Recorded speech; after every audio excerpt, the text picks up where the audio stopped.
Hello, I'm excited to review the first ever batch of bottle conditioned Farmhouse Pale Ale from Oxbow in Portland, Maine.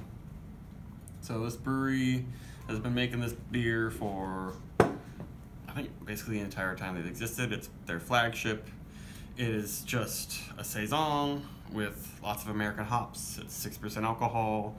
It's on tap everywhere in the whole Portland, Maine area. And they've never bottled it. They've bottled a lot of beers, but usually that's their fancier ones that will stay good in the bottle for a very long time. This is more of a beer that you want to drink when it's fresh because it's very big on the American hop element. At the brewery, you've been able to, for a couple of years, to buy big bottles of this, but they're like counter pressure filled, like in a very super fancy growler way where they'll stay good for months. But this one is actually bottle conditioned. It says it right on there. There's no date though, so I don't know exactly how fresh it is, how long they take for the bottle conditioning. But I know they just started selling this beer like a week ago at the brewery, and they shipped some down here, and I'm really excited to try it. So it's got European malts, American hops. Maybe there's some wheat in it, some other kind of European grain, and the American hops, I don't know which ones they are exactly. Maybe Amarillo, maybe Centennial. I'll try to see if I can pick them out in this review.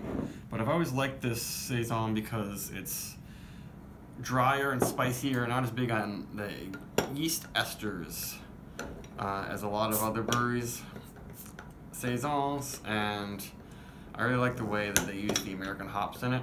I don't know if it's dry hops. They don't advertise it as dry hops. I'm kind of guessing it isn't. So let's just jump into it.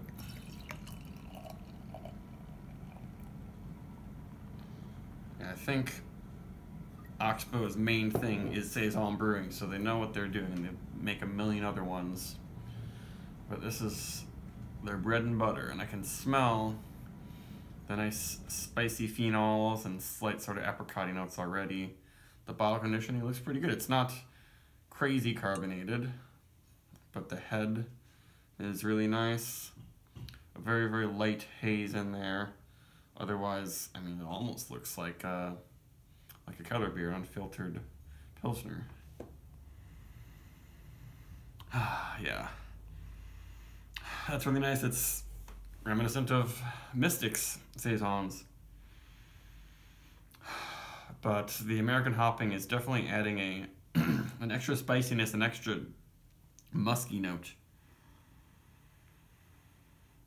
I'm betting maybe it's just like Cascade or something like that, because it's a little bit grassy, a little bit citrus zesty, but it blends in pretty well with the saison yeast notes, the sort of pear, orchard fruit quality that I get from the saison yeast that I really like. I like that pear quality. And some light warming spices in there. It almost smells a little bit clovey, but it's not edging on big clove and banana like a Hefeweizen yeast. Like a lot of American saisons, I feel like are almost more like a Belgian pale ale or a German wheat beer, Hefeweizen. This is not like that. Yeah, I really like that aroma. Ooh, the mouthfeel on that is amazing. Super light, but super fluffy, and it just floats on your tongue, light and almost creamy. I guess I didn't mention this is 6% alcohol.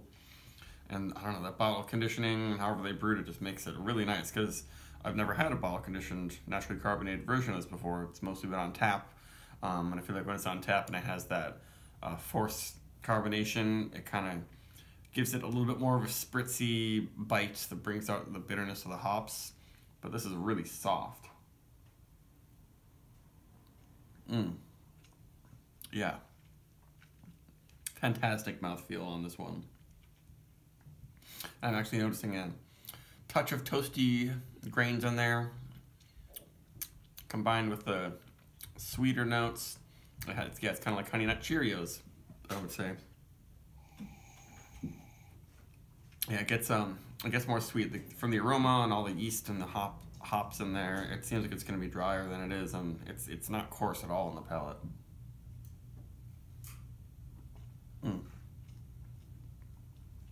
Yeah, it seems to me like I used to think it was more dry and bitter, but I'm not sure exactly how their bottle conditioning process changes it. You know, you add a little bit more sugar into the bottle some way to get the fermentation to happen again, and maybe that helps to preserve that nice body.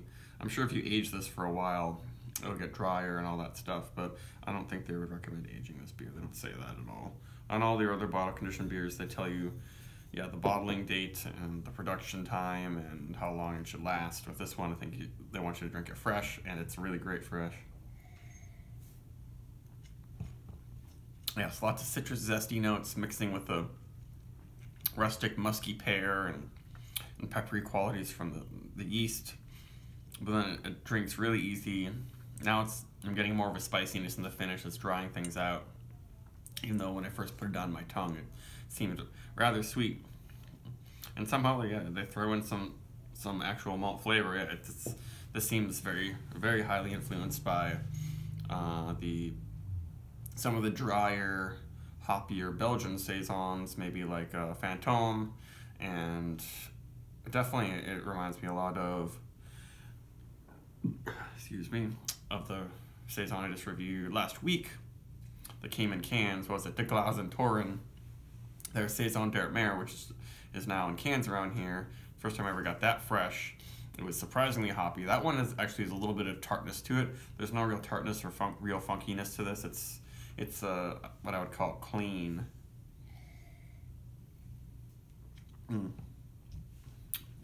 Well, that's very nice, and they did a good job of packaging it without any wildness getting into it. Maybe if you age it, you'll notice that there was a trace amount of Brett that'll add to the character, because just about all of their other bottle conditioned beers are either sour or Brett influenced. But this is fantastic. It gives us a 4.5 plus. The mouthfeel is really what makes it a masterful beer. I will be buying a lot of these 4-packs if they keep sending them down here. Highly recommend it. Go out and get these before they sell out, because this first batch will probably sell out quickly, and it's a fantastic first batch. Goodbye.